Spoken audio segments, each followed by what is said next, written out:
Hello friends, कैसे हो सब? जना सर फिर एक बार आ गया तुम्हारा कोई स्टूडेंट मुझे मैसेज किया था कि तुम्हारा जो मॉलिक्यूलर बेसिस ऑफ इनहेरिटेंस है बायोलॉजी का, उसका सर थोड़ा कंसेप्ट क्लियर कीजिए। ओके बेटा, सो केमिस्ट्री चल रहा है, फिजिक्स बहुत दिन से नहीं हुआ है, फिर शुरू कर देंगे। ओके, लेकिन आज हम पढ़ेंगे क्या है, बायोलॉजी का चैप्टर 12 का जो सबसे इम्पोर्टेंट चैप्टर होता है वो तुम्हारा एक होता है मॉलिक्यूलर बेसिस ऑफ इनहेरिटेंस। सो पहले तुम देखो मॉलिक्यूलर बेसिस ऑफ इनहेरिटेंस जाने से पहले बच्चे लोग तुम लोग जानते हो व्हाट इज द, देखो what is the meaning of inheritance and variation. इधर मैंने क्या लिखा है? सो जो स्टूडेंट मुझे पूछा था सर थोड़ा कंसेप्ट क्लियर कीजिए, थैंक यू बेटा। लेकिन अगर तुम कंसेप्ट क्लियर करना चाहते हो तो क्यों तुम पूरा शुरू से क्यों नहीं करोगे? आई बात समझ में? So molecular basis of inheritance. So inheritance का जो टर्म है बेटा उसको पहले समझो, जो कि तुम्हारा कौन सा चैप्टर में आप लोग पढ़े थे और पढ़े होगे, कौन सा? Principle of inheritance and variation, जो तुम्हारा मेंडल्स का जो एक्सपेरिमेंट है, monohybrid cross, dihybrid cross, homozygous condition, heterozygous condition, chromosomal disease और Mendelian disease, okay, back cross, test cross, आई समझ में? सो इनहेरिटेंस का मतलब क्या होता है बेटा? जब कोई कैरेक्टर, ध्यान से सुनना बेटा, कोई कैरेक्टर जब पेरेंट्स से ऑफस्प्रिंग तक, मतलब अपना जो बच्चे लोग के पास जो ट्रांसफर होके आता है, वही कैरेक्टर को, वही जो ट्रांसफरेंस प्रोसेस हुआ उसको हम क्या बोलेंगे? क्या? इनहेरिटेंस। समझ में आया बेटा? अगर कोई कैरेक्टर समझो बाप बहुत मतलब लंबा चौड़ा है लेकिन बच्चे लोग इतना इतना त्यों त्यों होते हैं, समझ रहे हो? सो उसको हम क्या, सो मतलब ड्रास्टिक चेंज इन कैरेक्टर हो जाएगा तो उसको हम क्या बोलेंगे बेटा? वेरिएशन। सो जो कैरेक्टर ट्रांसफर हो रहा है उसको हम बोलेंगे इनहेरिटेंस, एंड जो डिफरेंस आता है मतलब ड्रास्टिक चेंज हो जाता है कैरेक्टर में उसको हम क्या बोलेंगे बेटा? वेरिएशन। आइए समझ में?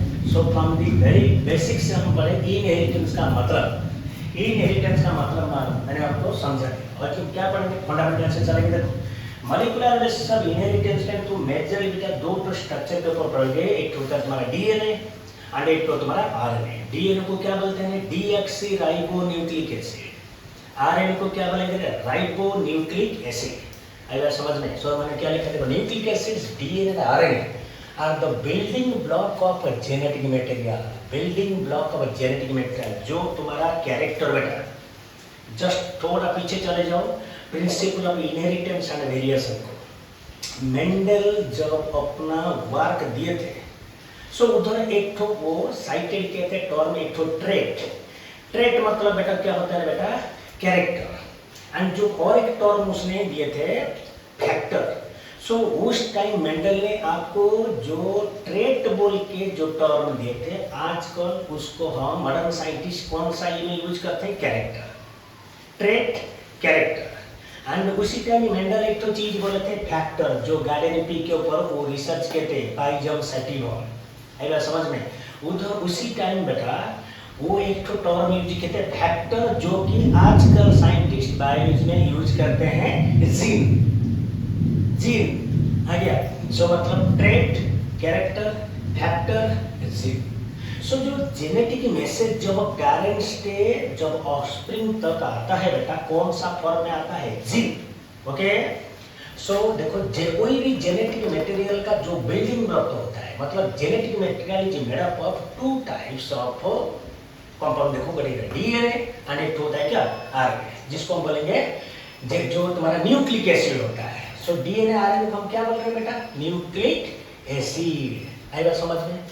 उसमें देखो DNA is the genetic material in most of the organism. और कोई देखो मैक्सिमम नंबर ऑफ ऑर्गेनिज्म में तुम्हारा जो डीएनए होता है बेटा वो होता है जेनेटिक मटेरियल, मतलब एक पीढ़ी से दूसरा पीढ़ी तक। क्या बोला मैं? एक पीढ़ी से दूसरा पीढ़ी तक जो कैरेक्टर मेंटेन होता है, कौन सा फॉर्म में मेंटेन होता है बेटा? डीएनए। सिमिलरली देखो RNA the genetic material of some virus. Okay बेटा, ऑर्गेनिज्म में तुम्हारा जेनेटिक मटेरियल होता है डीएनए एंड वायरस में तुम्हारा जेनेटिक मटेरियल होता है बेटा आरएनए। सो तुम्हारा दिमाग में चल रहा है sir what is the basic difference between DNA and RNA? DNA को क्या बोला मैं? अच्छा से सुनो, डीऑक्सी राइबो न्यूक्लिक एसिड। क्या बोला मैंने? Deoxy ribo nucleic acid. पूरा क्लियर, ओके। एंड आरएनए के बाद राइबोन्यूक्लिक एसिड, मतलब डी जो आरएनए होता है एंड डीएनए होता है, डीएनए में डीऑक्सी मतलब एक तो ऑक्सीजन बेटा, डी डी मतलब नहीं होता है, उसका स्ट्रक्चर हम बाद में पढ़ेंगे। आज तुम्हारा शुरुआत हो गया फंडामेंटल, ओके। धीरे धीरे करके हर वीडियो में हम कंसेप्ट क्लियर करते करते जाएंगे, आइए समझ में। सो देखो उसके बाद हम पढ़ेंगे कितना डीएनए, डीएनए के बारे में हम पढ़ेंगे। पहले देखो स्ट्रक्चर ऑफ अ पॉलीन्यूक्लियोटाइड। सो ये पॉलीन्यूक्लियोटाइड देखो, न्यूक्लियोटाइड मतलब क्या होता है जानते बेटा, nitrogenous base, pentose sugar and एक्टोफॉस्फेट। क्या क्या बोला है, न्यूक्लियोटाइड मतलब बेटा क्या क्या रहेगा, नाइट्रोजनस बेस, ध्यान से सुनना, नाइट्रोजनस बेस रहेगा, देन पेंटोज शुगर रहेगा, पेंटोज 5 कार्बन वाला, ओके, पेंटोज शुगर एंड एक्टोफॉस्फेट ग्रुप रहेगा, आइए समझ में। देखो polynucleotides are the polymer of nucleotide. So हमने बोला न्यूक्लियोटाइड, अगर कोई भी प्रोसेस में नंबर्स ऑफ न्यूक्लियोटाइड को हम क्या करेंगे, ज्वाइन करके चले जाएंगे, नंबर ऑफ न्यूक्लियोटाइड्स को ज्वाइन करके चले जाएंगे। सो हमारा मोनोन्यूक्लियोटाइड, डाइन्यूक्लियोटाइड, ट्राइन्यूक्लियोटाइड, ऐसे करके चेन जब लंबा होते होते चलेगा, आखिर में हम क्या पाएंगे, पॉलीन्यूक्लियोटाइड। आइए समझ में, polynucleotide. So polynucleotide are the polymer of nucleotide, आराम से जो हमने बताया पॉलीन्यूक्लियोटाइड, ओके, पॉलीन्यूक्लियोटाइड। उसके बाद डीएनए आ रहा है पॉलीन्यूक्लियोटाइड। सो डीएनए को बोलेंगे पॉलीन्यूक्लियोटाइड, आरएनए को बोलेंगे बेटा पॉलीन्यूक्लियोटाइड, पूरा क्लियर। उसके बाद जो सबसे इंपॉर्टेंट चीज होता है बेटा, वो होता है क्या, ए न्यूक्लियोटाइड हैज 3 कंपोनेंट्स। हर कोई न्यूक्लियोटाइड में तुम्हारा 3 तो कंपोनेंट चल रहा है। देखो एक तो होता है तुम्हारा नाइट्रो, जो मैं अभी बोल रहा था, अरे बारिश बहुत हो रहा है बेटा, जाजपुर रोड में बारिश बहुत जोर से हो रहा है, तो मैं जितना कोशिश करता हूँ जोर से बोलने के लिए, लेकिन जोर से लाइटिंग हो रहा है, अगर साउंड में दिक्कत है तो धीरे धीरे सुनना, आराम से समझ में आ जाएगा। सो कोई भी न्यूक्लियोटाइड में बेटा कितना पार्ट्स रहता है, 3 तो पार्ट रहता है। क्या क्या रहता है, देखो एक तो नाइट्रोजनस बेस, सेकंड आता है एक तो पेंटोज शुगर। पेंटोज शुगर मतलब 5 कार्बन वाला जो शुगर होता है बेटा। सो आरएनए में रहता है राइबोज शुगर एंड डीएनए में बेटा रहता है क्या, तुम्हारा डीऑक्सीराइबोज। ये आरएनए में होता है राइबोज शुगर एंड डीएनए में डीऑक्सीराइबोज शुगर, एंड थर्ड में क्या रहता है तुम्हारा, एक तो फॉस्फेट। आइए समझ में। सो और कोई ये फंडामेंटल है बेटा, न्यूक्लियोटाइड डीएनए आरएनए को हम क्या बोलेंगे, पॉलीन्यूक्लियोटाइड। लेकिन और कोई न्यूक्लियोटाइड में ये 3 तो कंपोनेंट कंपल्सरी बेटा। क्या क्या बात बोलेंगे, रिपीट करो मेरे साथ। एक होता है नाइट्रोजनस बेस, एक होता है तुम्हारा पेंटोज शुगर एंड एक होता है तुम्हारा क्या है, फॉस्फेट। सो धीरे धीरे 3 तो कंपोनेंट को हम डिस्कस करेंगे। पहले आता है तुम्हारा नाइट्रोजनस बेसेस। सो नाइट्रोजनस बेसेस बेटा जो डीएनए आरएनए में रहता है न्यूक्लियोटाइड है, सो वो 2 टाइप का होता है, ओके। क्या क्या होता है, देखो पहला आता है तुम्हारा प्यूरिन। इसका बेटा ये तो आज फंडामेंटल क्लास है, इसका जब मैं पढ़ाऊंगा तुमको क्या, जब transcription, translation and protein synthesis, वो वीडियो बहुत मजेदार होने वाला है। आप अच्छे से वीडियो को वॉच करते रहो, धीरे धीरे मैं बनाते चला जाऊंगा, ओके। सो नाइट्रोजन बेसिस बेटा 2 टाइप का होता है बेटा, एक होता है प्यूरिन बेस, एक होता है तुम्हारा पाइरीमिडीन बेस, पूरा क्लियर। सो हर कोई नाइट्रोजन बेसेस तुम्हारा 2 टाइप का पैटर्न होता है, प्यूरिन बेस एंड पिरिमिडल बेस। सो फिर जब मैं प्यूरिन किसको हम बोलेंगे, प्यूरिन बेस में क्या क्या इन्वॉल्वमेंट है, देखो आरएनआई होता है एंड गुआनाइन, जिसका शॉर्ट फॉर्म में ए, गुआनाइन का है जी। बहुत सारा है तुम्हारा, यूरासिल, फिनाइलएलानाइन, वालिन, हो गए पूरा क्लियर। सो आरएनआई, गुआनाइन, उसके बाद तुम्हारा पिरिमिडल में क्या क्या रहता है बेटा, cytosine C and thymine T and uracil होता है यू, पूरा क्लियर आराम से। सो प्यूरिन में क्या क्या रहा है बेटा, आरएनआई, गुआनिन, एंड पिरिमिडल में क्या रहा है बेटा, साइटोसिन, थायामिन एंड यूरासिल। लेकिन यहाँ पर एक तो बेसिक चीज याद रखो बेटा, क्या लिखा है देखो, थायामिन ओनली डीएनए में रहता है। हम जो सब्सिक्वेंट वीडियो आएगा उधर एक तो रूल है बेटा, जिसको हम बोलते हैं क्या, चारगाफ रूल। कौन सा रूल है, चारगाफ रूल, ओके। उसको मैं बताऊंगा आपको क्लियर, जो कि तुम्हारे नीट में भी आता है, चारगाफ रूल, ओके। सो थायामिन बेटा कहाँ पर रहता है, डीएनए में रहता है। जो थायामिन होता है नाइट्रोजन बेस, वो डीएनए में रहता है। And in case of RNA, जो नाइट्रोजन बेस थायमिन होता है डीएनए में, ध्यान से सुनना, डीएनए में जो होता है थायमिन, वो आरएनए बेटा क्या होता है, आरएनए में यूरासिल। ये जो चीज है बेटा, ये बेसिक फंडामेंटल चीज है, इसको आपको याद रखना है। डीएनए में रहेगा थायमिन एंड आरएनए में रहेगा नाइट्रोजन क्या है, यूरासिल, राइट। उसके बाद a nitrogen base is linked to the OH group of 1' carbon of pentose sugar. जब उसका स्ट्रक्चर हम पढ़ेंगे नेक्स्ट वीडियो में, सो पेंटोस शुगर में तुम्हारा जो नंबरिंग होता है बेटा 1', 2', 3' ऐसे चलेगा। So nitrogen base is linked to the OH group of pentose sugar through कौन सा बॉन्ड, ये बेटा नीट का क्वेश्चन है, ये नीट का क्वेश्चन है। एक तो नाइट्रोजन बेस जो पेंटोस शुगर के साथ लगेगा, कौन सा बॉन्ड देखे लगेगा, देखो क्या लिखा है, ग्लाइकोसाइड लिंकेज टू फॉर्म, देखो nucleoside, right. So what is the basic difference Marco, nucleotide and nucleoside, क्या बोला मैं समझ रहा है। न्यूक्लियोटाइड मतलब बेटा क्या क्या रहेगा, nitrogen base pentose sugar and phosphate, लेकिन न्यूक्लियोसाइड में बेटा फॉस्फेट नहीं रहेगा। डिफरेंस मार्क हो गया। न्यूक्लियोटाइड में 3 ठो कंपोनेंट रहेगा, न्यूक्लियोसाइड में बेटा 2 ठो कंपोनेंट रहेगा, ध्यान में रखना।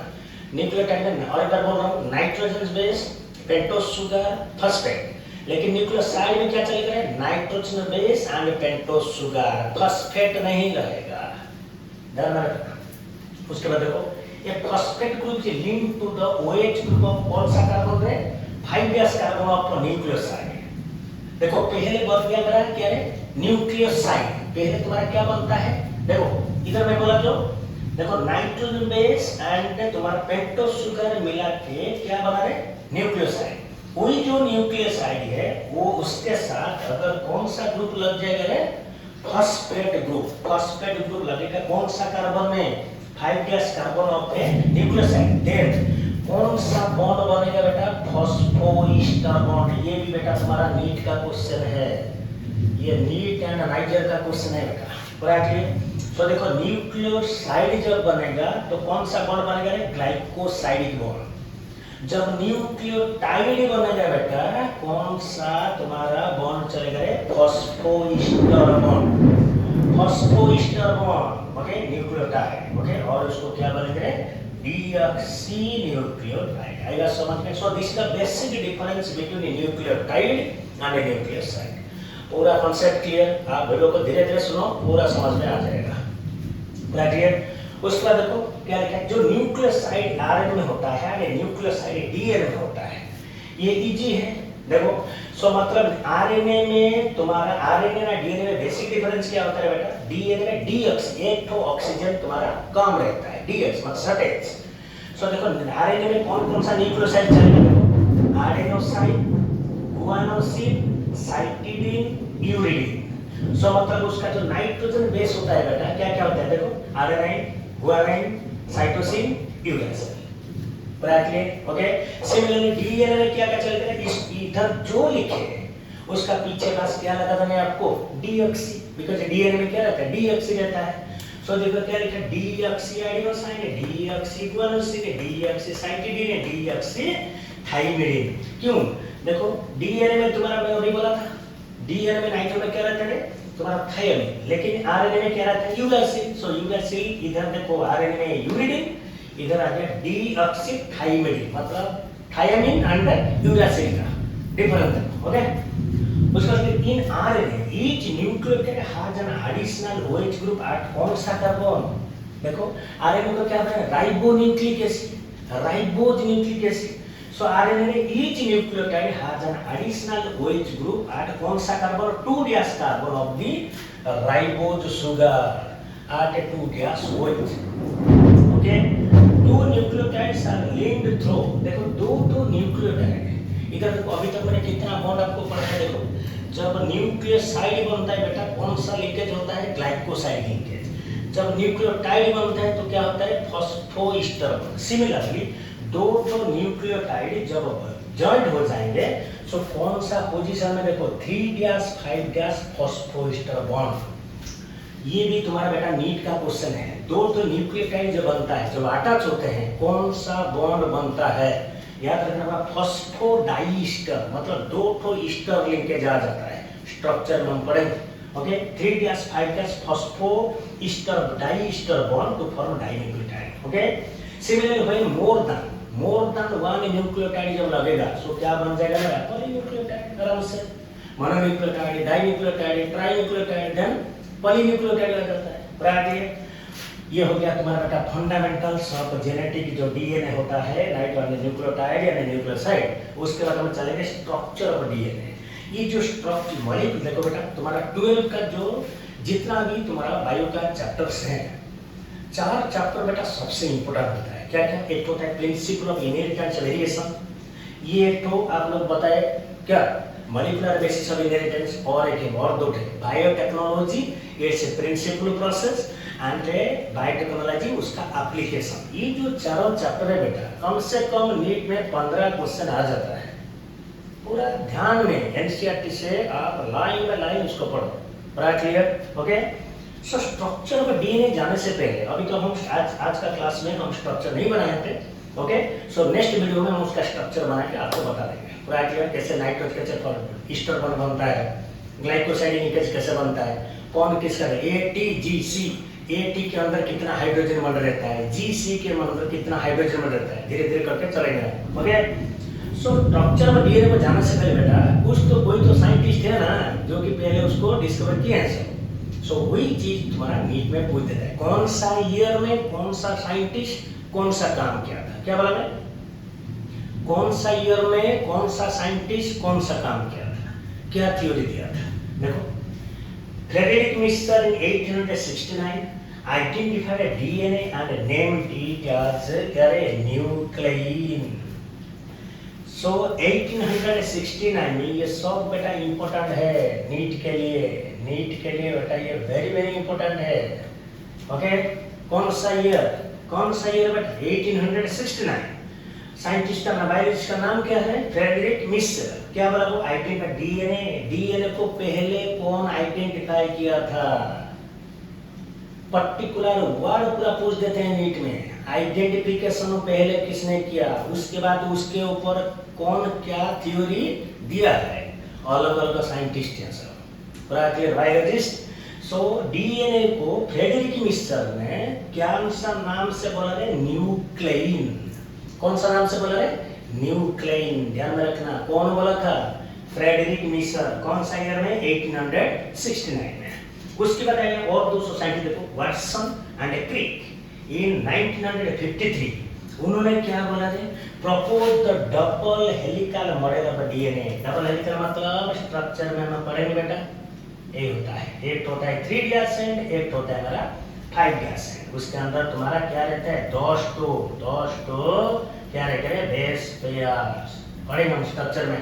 ओके सो ये जो डबल स्टैंडर्ड स्ट्रक्चर डीएनए का सो पहले कौन दिया था? Watson and Crick. कौन सा ईयर में दिए? 1953। So DNA is a double helical structure. कौन सा स्ट्रक्चर है?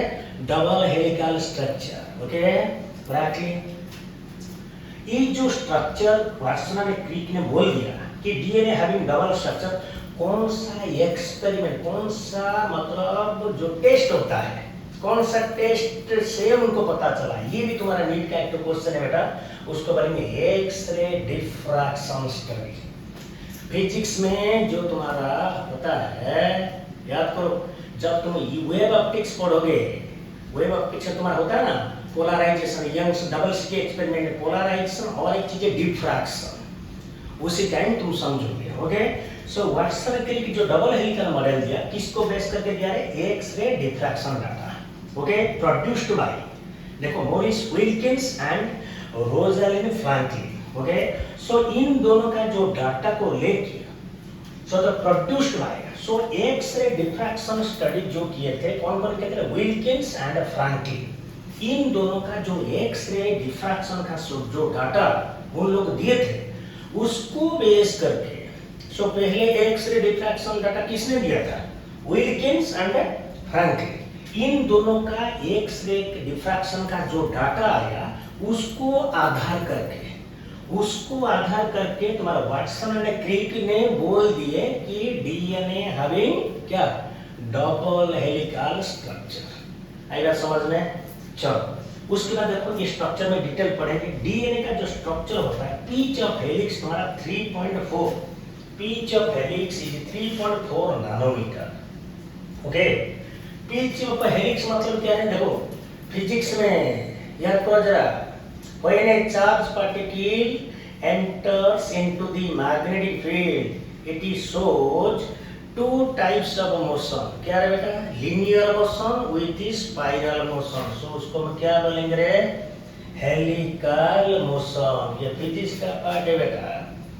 ओके, मैग्नेटिक फील्ड समझ में? कोई भी चार्ज पार्टिकल जब v मीटर पर सेकंड में मैग्नेटिक फील्ड b वेक्टर में एंटर करता है, भूल गए बेटा?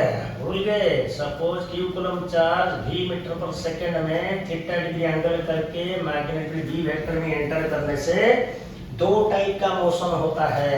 देखो, लीनियर मोशन भी होता है एंड सर्कुलर मोशन होता है। सो जो मोशन में linear motion and circular motion दोनों होता है बेटा, उसको हम क्या बोलेंगे? Helical motion. क्या बोलेंगे? Helical motion. थोड़ा फिजिक्स डाल दो, तड़के पे तड़का। ओके, सो बायोलॉजी पढ़ रहे हैं लेकिन फिजिक्स आ गया।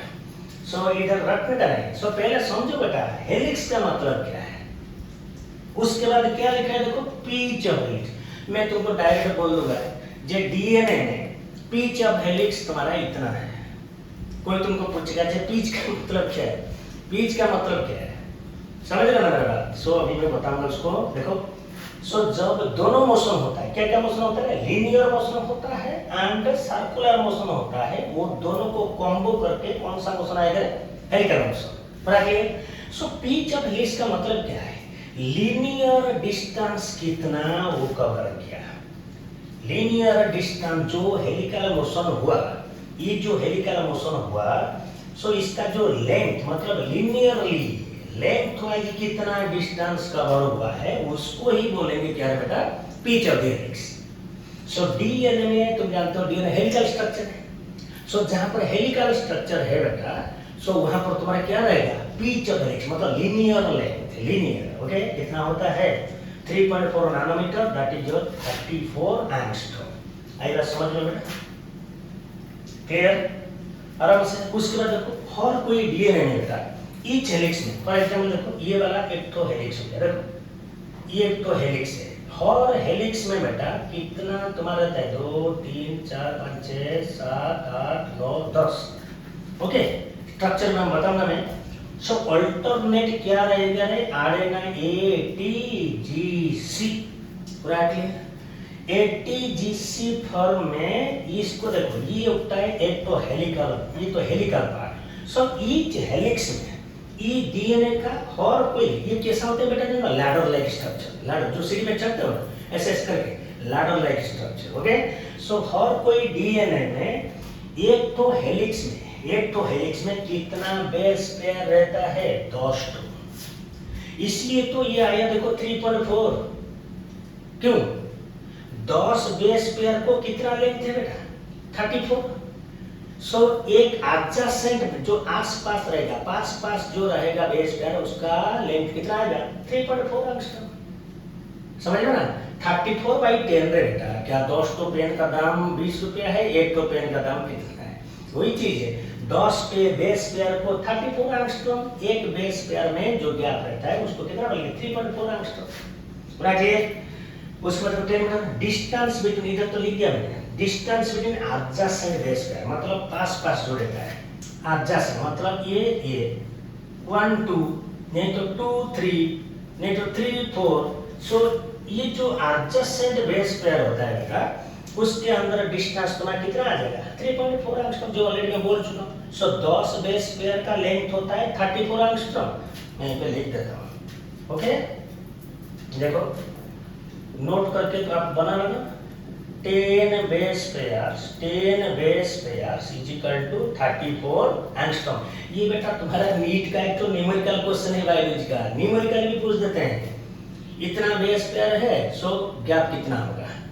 ओके, सो 10 बेस पेयर को 34 एंगस्ट्रॉम। सो 1 बेस पेयर कितना रहेगा? 34/10 इज इक्वल टू 3.4 एंगस्ट्रॉम। आई बात समझ? ओके, सो बेटा आज तुम्हारा मॉलिक्यूलर बेसिस इनहेरिटेंस का जो बेसिक्स है, न्यूक्लियोटाइड, न्यूक्लियोसाइड, देन डीएनए, और न्यूक्लियोटाइड का क्या क्या कंपोनेंट है, देन नाइट्रोजन बेस क्या क्या है, purine, pyrimidine and so and so, total A to Z हमने कवर अप कर दिया फंडामेंटल। धीरे धीरे नेक्स्ट वीडियो में उसका नेक्स्ट बना देगा। बस अच्छे से जो जो चीज मैंने बोला, ये तुम्हारा नीट का एक तो न्यूमेरिकल है बेटा, ये नीट में तुम्हारा न्यूमेरिकल फॉर्म में भी डाल देते हैं। राइट? ओके, इतना बेस पर है। सो गैप कितना, हेलिक्स का, एंड हर कोई टर्म का मीनिंग तुमको बहुत जरूरी है। सो मैंने बोला पीच ऑफ हेलिक्स, डीएनए में pitch of helix. So pitch of helix से पहले तो समझो पीच ऑफ हेलिक्स का मतलब क्या है, कितना रटोगे? सो पीच हेलिक्स मतलब जो मैं फिजिक्स का टर्म बोला मैग्नेटिक, सो इसका मतलब ये नहीं कि बायोलॉजी में फिजिक्स में रटा है, नो, आपको समझाने के लिए मैं बताया। सो पहले हेलिक्स क्या होता है, उसके बाद पीच ऑफ हेलिक्स क्या होता है, मतलब लीनियर डिस्टेंस। पूरा क्लियर? चलो, ऑल द बेस्ट।